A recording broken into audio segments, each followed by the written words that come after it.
nggak ada waktu yang terbuang, nggak ada waktu yang tidak bermakna dalam kehidupan saya. Karena hidup saya ini di sekelilingnya adalah alam. Ada sungai, ada sawah, ada hutan, ada kolam, ada gunung. Cuman ke laut agak jauh. Jadi ruang-ruang rekreatifnya saya nggak usah kayak orang harus pergi healing, perjalanan jauh, memakan waktu yang cukup lama, harus ke bandara, melewati tol, macet, delay pesawat, ya nggak usah saya. Kecuali kunjungan kerja DPR, saya cukup di sini saja sudah banyak menikmati banyak hal. Pagi-pagi berolahraga, keliling sawah, kemudian makan soto buatan di sini. Sekarang ngasih makan ikan. Dan kita tahu bahwa banyak hal yang dialami dalam 1 bulan terakhir ini.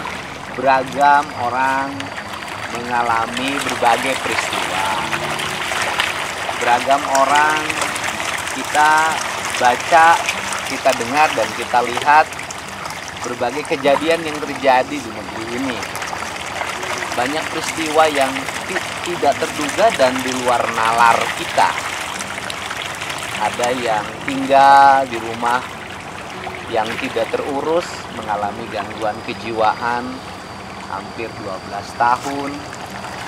Kemudian anaknya membiayai untuk kehidupan kesehariannya dengan jadi tukang juru parkir. Ada juga peristiwa yang menarik yang cukup tidak masuk akal. Sebuah pernikahan dinodai dengan sebuah peristiwa yang mungkin nalar kita tidak bisa menerimanya. Hubungan kisah cintanya, keharmonisan rumahnya dicederai dengan pengingkaran atau perselingkuhan. Kemudian yang jadi selingkuhannya bukan tetangga, bukan teman, bukan saudara jauh, tetapi ibunya sendiri.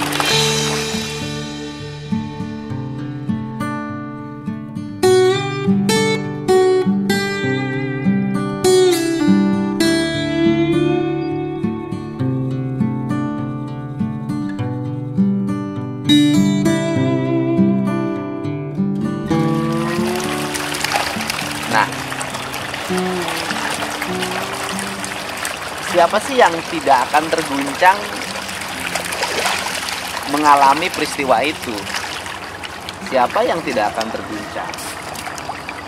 Siapapun tidak akan mampu menerimanya, dan siapapun tidak akan bisa bertahan dengan guncangan psikologi yang sangat besar. Dihianati oleh temannya saja sakit hatinya luar biasa, apalagi dihianati oleh ibu kandung sendiri yang menjadi tempat bersemayamnya kasih sayang yang tulus. Karena dalam hidup saya itu nggak ada cinta yang tulus kecuali cinta seorang ibu. Tidak ada kasih sayang yang tulus kecuali kasih sayang seorang ibu. Tidak ada dalam kehidupan saya itu. Nah, ini misalnya orang dihianati, diingkari oleh ibunya sendiri, seperti yang dialami oleh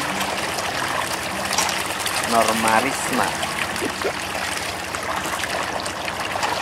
Kemudian setelah itu harus menghadapi peristiwa baru lagi, karena mempostingnya di media sosial, di TikTok, kemudian viral di seluruh Indonesia, masuk ke pelaporan pelanggaran Undang-Undang ITE. orang sudah mengalami kejadian guncangan psikologi yang sangat luar biasa. Orang bisa mengalami traumatik yang sangat berat dengan peristiwa itu, harus menghadapi lagi pelaporan pelanggaran undang-undang ITE. Sehingga ya apa sih yang diperlukan untuk seorang Norma Risma? Yaitu ketenangan psikologi, kekuatan mental, dan supporting dari berbagai kalangan agar dia mampu melewati beban yang berat dalam hidupnya. Dan orang yang seperti Norma Risma itu betul-betul dalam hidupnya mengalami ujian yang sangat luar biasa. Karena mengalami ujian yang sangat luar biasa, maka tidak ada jalan lain dalam hidup kecuali apa? Berpasrah dengan keadaan. Saya yakin betul bahwa saudara kita ini mampu melewati badai yang berat dalam hidupnya. Mampu melewati sesuatu yang berat dalam kehidupannya, dan saya pikir bisa melewati itu. Dan kalau sudah melewati itu, maka nanti akan memasuki fase di mana dia menjadi manusia yang sangat teguh hatinya, kuat pendiriannya, dan kemudian juga menjadi kategori orang yang sudah melewati ujian hidup yang berat. Dan semoga nanti bisa menemukan kebahagiaan.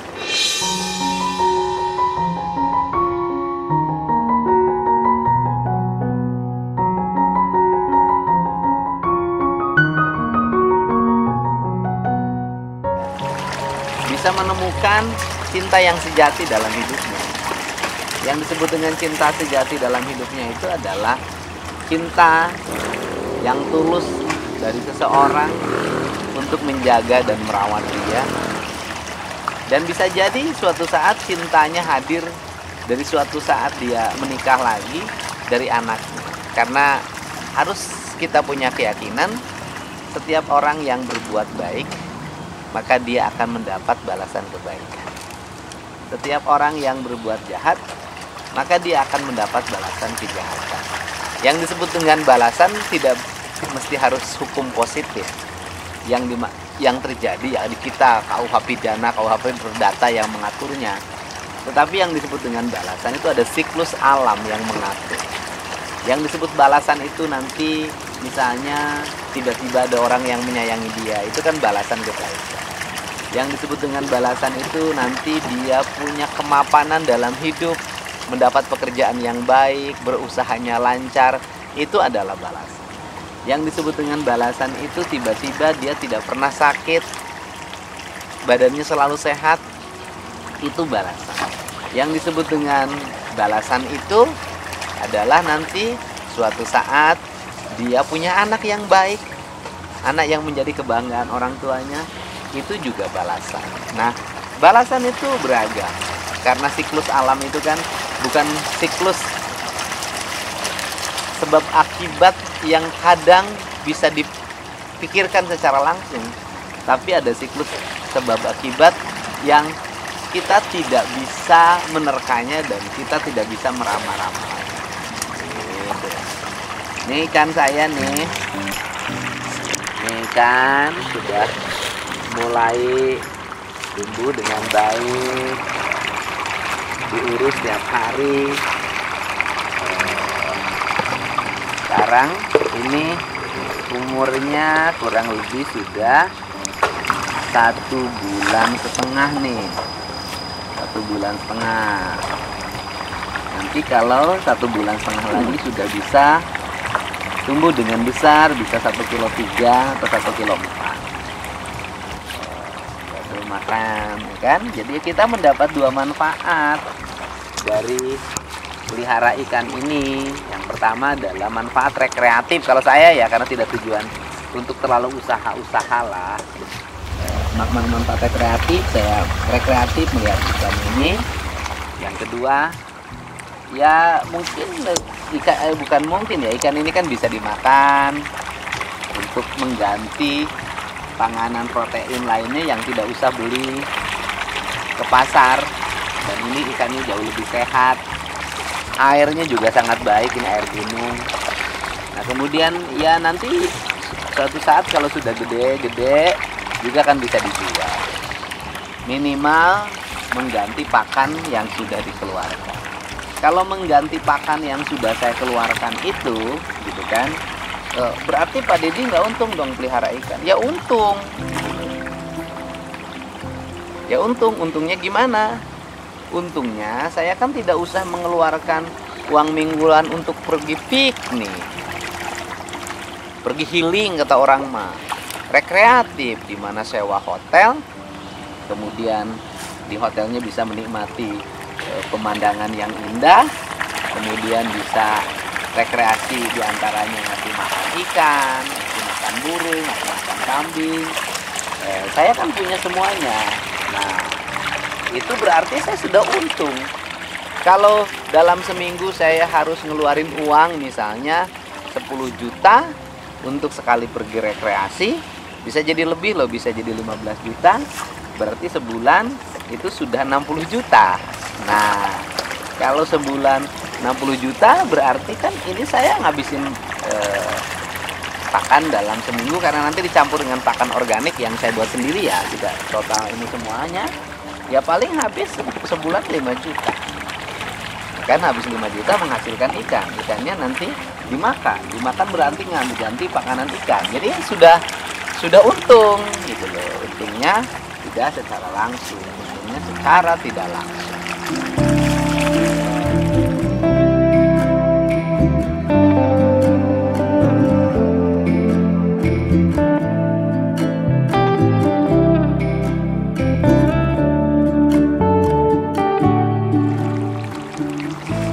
Jadi saya sampaikan kepada saudara saya Norma Risma yang berdomisili di Serang, saya doakan masalahnya cepat selesai. Dan saya doakan juga bisa melewati masa-masa hidup yang berat dan sulit. Dan kemudian saya doakan juga semoga pelaporan undang-undang ITE-nya bisa dihadapi dengan baik dan bisa terhindarkan dari berbagai tuntutan dengan hukum. Dan saya yakin polisi juga akan sangat bersikap objektif melihat masalah itu, tidak akan sembarangan. Untuk itu saya sampaikan, ya tenang saja. Tenang saja, lewati semua itu dengan lapang dada. Hidup adalah proses perjalanan ujian. Yang ujian itu kadang ada yang diuji dengan kebaikan, kadang ada yang diuji dengan keburukan. Tapi kalau keburukan ujiannya dilewati dengan baik, maka keburukan itu akan berubah menjadi kebaikan.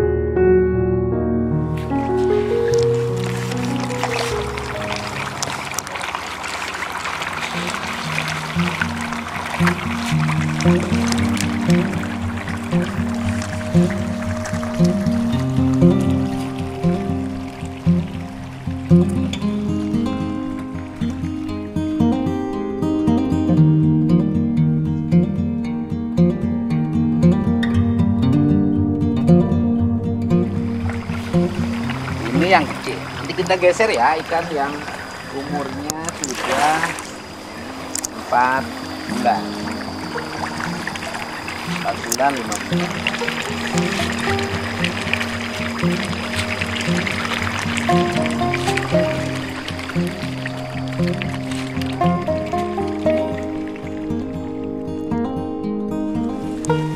Kita geser ke kolam agak indukan. Ini umurnya udah ada yang 6 bulan, 7 bulan. Dan di areal kolam saya itu lihat loh, bersih.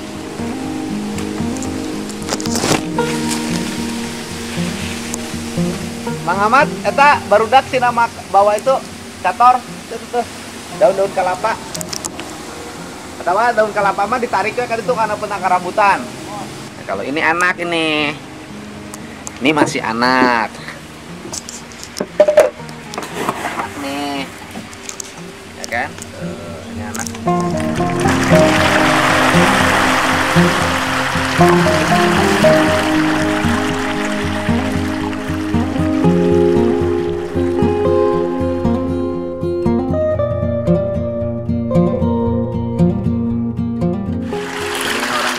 Tangkal nih, ini saat di bulan ini. Nah, kalau ini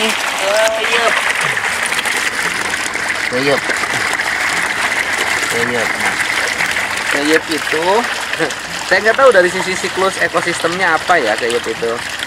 Ini kalau di areal kolam atau sawah suka jadi dianggap musuh petani karena suka ngelubangin tanah. Nah, ada sifat keyup itu yang buruk. Kata orang Sunda, beungeut yang hareup ati mungkir. Jadi dia matanya ke depan tapi berjalannya ke pinggir. Kata saya orang Sunda, beungeut yang hareup ati mungkir. Hati-hati orang yang bersikap keyup, seolah-olah di depan kita, tapi sesungguhnya dia hatinya tidak hidup. Itu kalau dalam dunia politik, dalam dunia birokrasi, orang seperti itu biasanya sangat pandai memuji pemimpinnya. Wah, Bapak ini hebat, Bapak ini luar biasa, Bapak ini tidak ada lawannya, Bapak ini tidak ada tandingnya. Nanti begitu Anda dalam posisi lemah, dia paling loncatnya paling tinggi.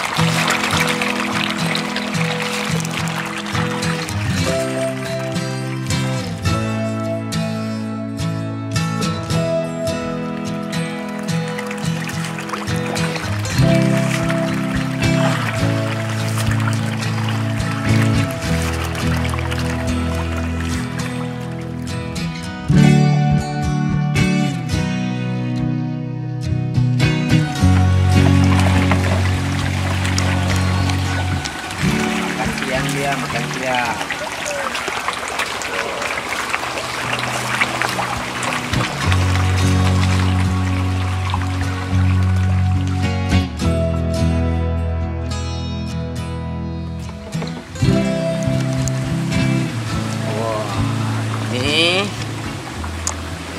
Ini sudah nagih jatah makan siang ini. Wah. Makan siang ini, makan siang ya.